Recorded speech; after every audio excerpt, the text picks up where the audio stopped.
नागमणि एक इच्छाधारी नागिन को बहुत शक्तिशाली बना देती है, परंतु यह चीज बहुत कम लोग जानते हैं कि कार्तिक पूर्णिमा के दिन एक साधारण नागिन भी बगैर मणि के विशेष शक्तियां पाती हैं, परंतु वह शक्तियां सिर्फ और सिर्फ वह उसी रात यानी पूर्णिमा के दिन ही प्रयोग में ला सकती है। इन शक्तियों के सहारे नागिन कोई भी रूप धारण कर सकती है, कोई भी आकार ले सकती है। दोस्तों, नागिन महादेव को ही अपना आराध्य मानते हैं, तो अगर आप भी भगवान शिव के परम भक्त हैं तो सच्ची श्रद्धा से कमेंट बॉक्स में हर हर महादेव जरूर लिख दें।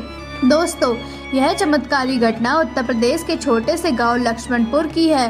दरअसल यह घटित हुआ लक्ष्मणपुर के मुखिया और वहां के सभी धनी इंसान रमनलाल जी के साथ थे, परंतु रमनलाल करीब आज से पहले एक साधारण एवं गरीबी का जीवन बिता रहे थे। वह अक्सर जंगल में अपनी बकरियां चराने जाया करते थे।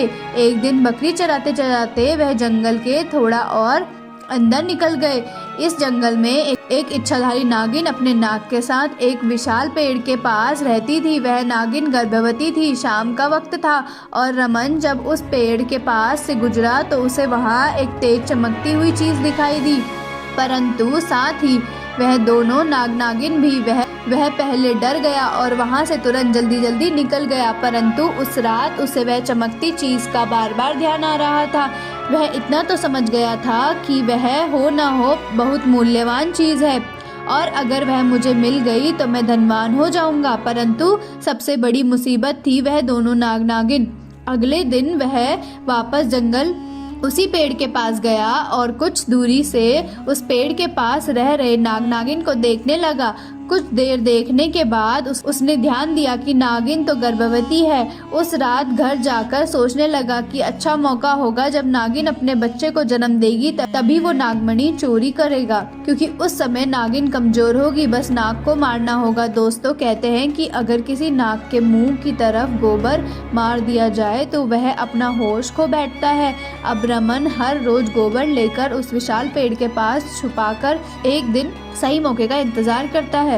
एक दिन वह मौका भी आया जब नागिन अपने बच्चे को जन्म देने वाली थी। तभी चुपके से रमन ने नाग के मुंह में तेजी से गोबर मारा और फिर एक बड़े पत्थर से नाग को मार डाला। फिर उसने नागिन और उसके बच्चे को भी मार डाला और उस मणि को उठाकर जल्दी घर की तरफ निकला, परंतु उधर नागिन अभी मरी नहीं थी, वह किसी तरह बच गई थी, बस बेहोश हुई थी। जब नागिन को होश आया और उसने अपने बच्चे और पति को मरा देखा तो उसके दर्द का ठिकाना नहीं रहा।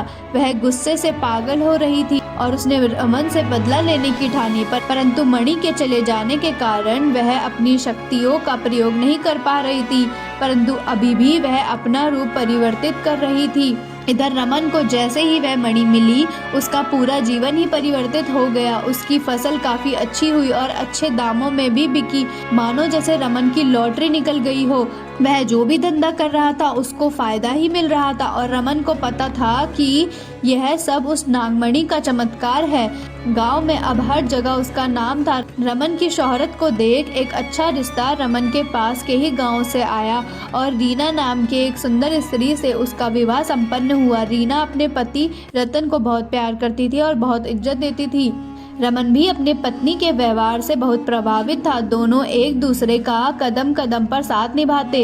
उधर नागिन भी एक पुरुष का रूप धारण कर रमन के यहाँ एक मुंशी बन गया और रमन का विश्वास जीतने लगा। रमन भी सुरेश के व्यवहार और वफादारी को देख उसे अपने बड़े भाई के समान ही मानने लगा। एक दिन रीना अपने पति रमन के पास आती और बताती कि तुम पिता बनने वाले हो, मैं गर्भवती हूँ। यह सुन रमन की खुशी का ठिकाना नहीं रहा। उसी दिन वह खुद अपने मुंशी सुरेश के पास गया और बोला कि देखो सुरेश, मेरा कोई भाई नहीं है, परंतु जब से तुम्हारा साथ मिला है तुम मेरे सगे भाई से भी कहीं अधिक बन चुके हो। आज मैं बहुत खुश हूँ, इसलिए आज मैं अपनी पत्नी और तुम्हें एक खास जगह ले जाना चाहता हूँ, क्योंकि मेरी इस दुनिया में तुम दोनों के सिवा कोई और नहीं है।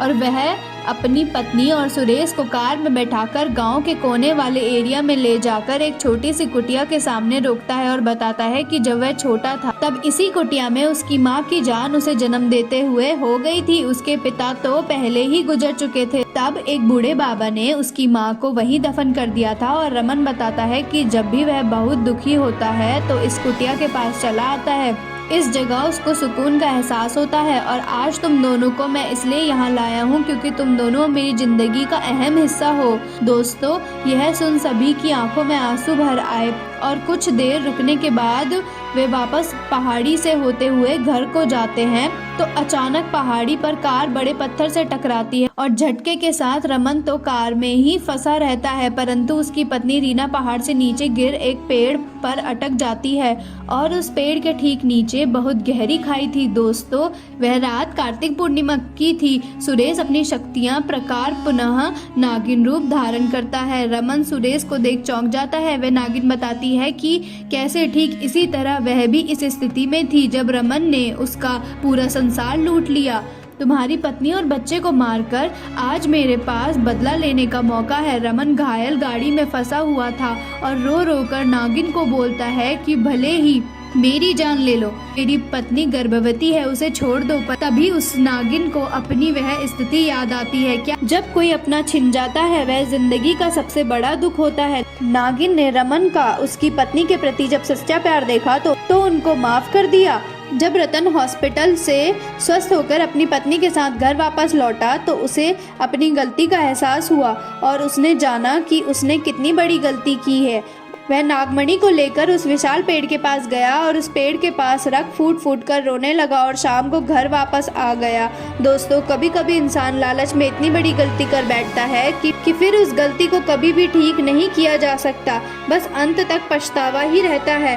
आपको ये घटना कैसी लगी हमें कमेंट बॉक्स में ज़रूर बताएं और हमारे चैनल को सब्सक्राइब करें।